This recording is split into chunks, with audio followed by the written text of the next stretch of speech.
सभी साथियों को क्रांतिकारी जय भीम, जय भारत, जय संविधान, जय मान्यवर, साहब काशीराम। साथियों, ईवीएम को लेकर इस समय जोरों शोरों से विरोध किया जा रहा है। ईवीएम को लेकर एक तरफ विपक्ष जिस तरीके से आवाज उठा रहा है और प्रेजेंट के अंदर जो उनका वोट चोर गद्दी छोड़ जो अभियान चलाया जा रहा है, दूसरी तरफ साथियों ईवीएम का जो विरोध है, पिछले काफी समय से आप देखेंगे कि एक बुद्धिजीवी वर्ग, सुप्रीम कोर्ट के अधिवक्ता ईवीएम को लेकर लगातार ये बात उठा रहे हैं कि ईवीएम से जो चुनाव होते हैं वो निष्पक्ष नहीं होते हैं, उनके अंदर धांधली होती है। विदेशों के अंदर ईवीएम को बैन किया गया है साथियों, जबकि भारत के अंदर अभी भी ईवीएम का इतना विरोध होने के बावजूद आज ईवीएम से ही वोटिंग हो रही है साथियों। इसको लेकर अब आप देखेंगे कि आम जनता भी इसका विरोध कर रही है साथियों।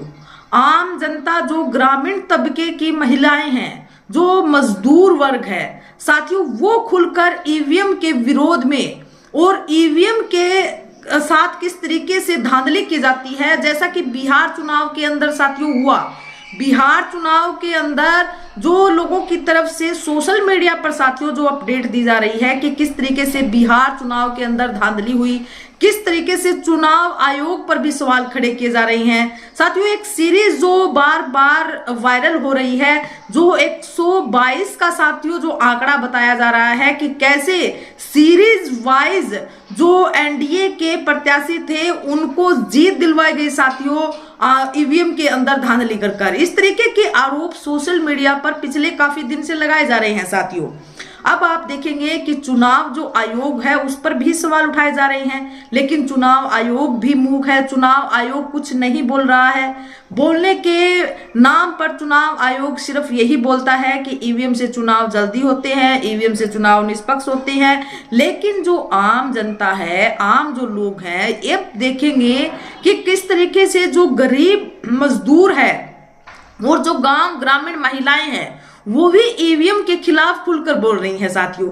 जो काम बड़ी बड़ी पार्टियों को करना चाहिए था, जो काम विपक्ष के नेताओं को करना चाहिए था, लेकिन अब ईवीएम के लिए जो लड़ाई शुरू हो चुकी है वो देखेंगे कि आम जो मजदूर महिलाएं हैं साथियों वो इसके लिए आवाज उठा रही है। हमारे सामने एक वीडियो आया साथियों, हम उन महिलाओं को सलाम करते हैं कि किस तरीके से वो निडर तरीके से ईवीएम के खिलाफ साथियों वो बोल रही हैं और किस तरीके से चुनाव आयोग की भूमिका पर सवाल उठा रही हैं। चुनाव आयोग ने जिस तरीके से बिहार चुनाव के अंदर आप देखेंगे जिस तरीके से उस पर एलिगेशन लग रहे हैं, आरोप लग रहे हैं कि सरकार के इशारे पर काम करता है, तो ईवीएम को लेकर और चुनाव आयोग को लेकर जो महिलाएं आवाज उठा रही हैं साथियों, सबसे पहले आप ये वीडियो देखिए।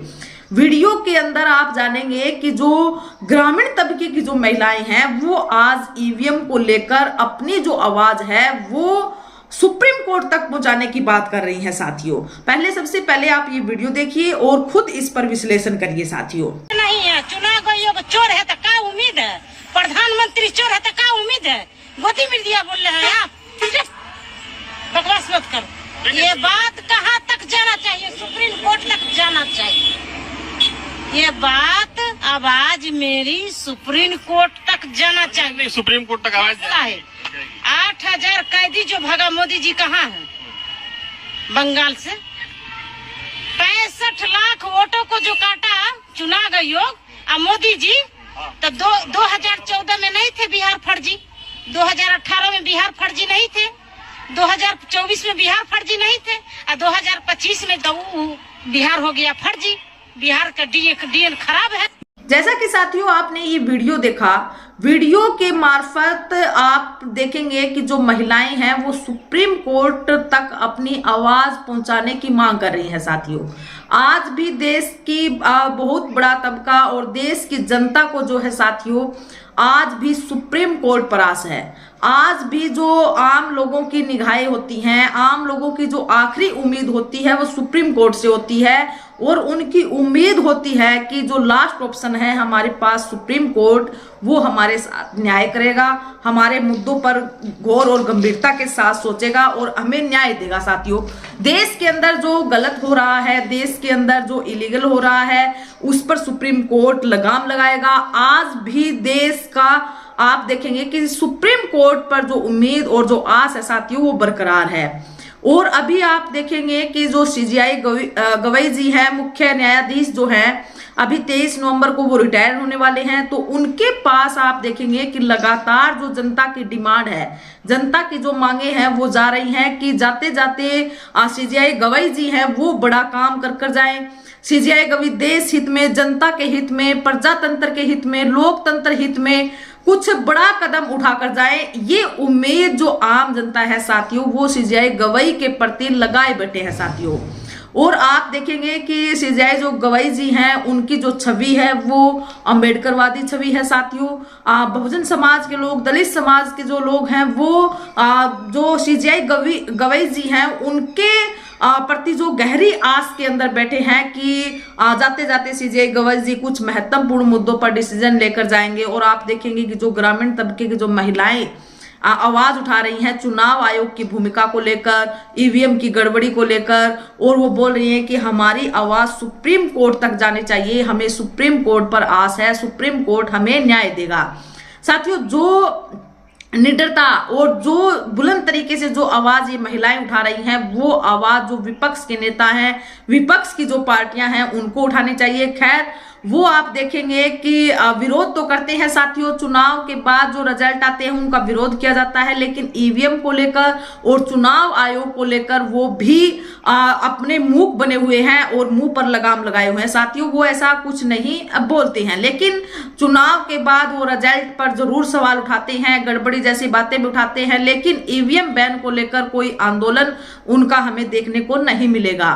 एक बहुत बड़ा तबका जो है ईवीएम बैन को लेकर आंदोलित रहा है हमेशा से ही, और पिछले काफी दिनों से अलग अलग जगह पर जहां जहां साथियों चुनाव हुए हैं वहां के मुद्दों को उठाकर कहां किस किस तरीके से गड़बड़ी हुई है, इन मुद्दों को लेकर सुप्रीम कोर्ट तक उन्होंने रिट वगैरह दाखिल की हुई है। अभी बिहार चुनाव को भी आप देखेंगे कि उन साथियों की नजर है तो इस पर भी बड़ा एक्शन वो लेंगे। लेकिन फिर भी जो चुनाव आयोग की साथियों भूमिका है, चुनाव आयोग का जो एक्शन है वो कोई खास सक्रिय नहीं है, और जो प्रजातंत्र और लोकतंत्र के हित में चुनाव आयोग को बोलना चाहिए, चुनाव आयोग को डिसीजन लेना चाहिए, लेकिन यहाँ पर जो चुनाव आयोग है वो मूक बने हुए हैं साथियों। और दूसरा अगर हम बात करें तो सबसे बड़ा क्वेश्चन यही उठता है कि अगर चुनाव आयोग कोई गलती कर रहा है, चुनाव आयोग मिस्टेक गड़बड़ी कर रहा है, धोखा कर रहा है, तो चुनाव आयोग के खिलाफ एक्शन लेना चाहिए, चुनाव आयोग के खिलाफ कोर्ट में जाना चाहिए। लेकिन साथियों, बड़े दुर्भाग्य की बात है कि देश के अंदर चुनाव आयोग को जो ताकत दी गई है एक कानून के मार्फत, कानून बनाकर कि चुनाव आयोग चाहे कुछ भी करे, चुनाव आयोग के खिलाफ हम न्यायालय के अंदर, कोर्ट के अंदर नहीं जा सकते हैं, उनके खिलाफ कोई एक्शन नहीं ले सकते हैं। इतनी पावर तो साथियों देश के राष्ट्रपति जी को भी नहीं है जितनी पावर आज जो प्रेजेंट की सत्ताधारी जो पार्टियां हैं साथियों उन्होंने जो है इस चुनाव आयोग को दे रखी है। तो साथियों, चुनाव आयोग ऑफिशियली सी बात है कि चुनाव आयोग को जितनी ताकत जहां से मिली हुई है तो उनकी फेवर की बात चुनाव आयोग करेगा, और इसीलिए चुनाव आयोग उनकी फेवर की बात करता है। अदरवाइज इतने बड़े बड़े मुद्दे साथियों आ रही हैं, चुनाव आयोग की ऑफिशियल साइट पर लोग धांधली जैसी पोस्टें कर रही हैं, बकायदा तथ्यों के साथ कर रही हैं, लेकिन फिर भी चुनाव आयोग है साथियों वो मूक बने हुए हैं। दूसरी तरफ आप देखेंगे कि विपक्ष की तरफ से भी वोट चोर गद्दी छोड़ जैसे आंदोलन किया जा रहे हैं, अलग अलग जगह पर आंदोलन किए जा रहे हैं, लेकिन साथियों इनसे बात बनने वाली नहीं है। ये आंदोलन अगर आम जनता के साथ होते हुए विपक्ष के नेता और जो बुद्धिजीवी वर्ग है एक साथ मिलकर उठाएंगे तभी कुछ बात हो सकती है साथियों। ईवीएम आप देखेंगे कि कई देशों में बैन किए हुए हैं, लेकिन भारत के अंदर आज भी ईवीएम से चुनाव होते हैं। विपक्ष के दलों ने बोला है कि हम जो शपथ ग्रहण नहीं करेंगे, हम बहिष्कार करेंगे, चुनाव का बहिष्कार करेंगे। तो साथियों, लोकतंत्र के लिए और प्रजातंत्र के लिए बहिष्कार जैसा शब्द है वो अच्छा शब्द नहीं है, और बहिष्कार अगर हम चुनाव का करते हैं तो साथियों कहीं ना कहीं हम लोकतंत्र की एक तरफ से हत्या कर रहे हैं, लोकतंत्र की हम अवमानना कर रहे हैं। तो लोकतंत्र और प्रजातंत्र अगर हमें स्थापित करना है तो चुनाव का बहिष्कार करना उसका सही ऑप्शन नहीं है साथियों। इसके लिए बेस्ट ऑप्शन यही है कि एक आवाज उठनी चाहिए साथियों देश के हर एक कोने से, हर एक गली से, कि बैलेट पेपर से चुनाव हो, ईवीएम का बहिष्कार किया जाए साथियों। ईवीएम का बहिष्कार होना चाहिए, ना कि चुनाव का बहिष्कार होना चाहिए। इसी के साथ साथियों दो बड़े सवाल है आप सभी से। क्या मुख्य न्यायाधीश सीजेआई गवई जी 23 नवंबर से रिटायर होने से पहले क्या बड़ा कदम ईवीएम को लेकर उठाएंगे? क्या बैलेट पेपर बहाल किया जाएगा? और जो अलग अलग जगहों से जो मांगे आ रही हैं जनता की और जो मुद्दे उठाए जा रहे हैं गड़बड़ी और धांधली जैसे, क्या उन पर बड़ा एक्शन लिया जाएगा? तो आप सभी की क्या इस पर राय है साथियों, क्या प्रतिक्रिया है, आप हमें कमेंट सेक्शन बॉक्स में जरूर लिखें। वीडियो को ज्यादा से ज्यादा शेयर करें और चैनल को सब्सक्राइब करें। धन्यवाद।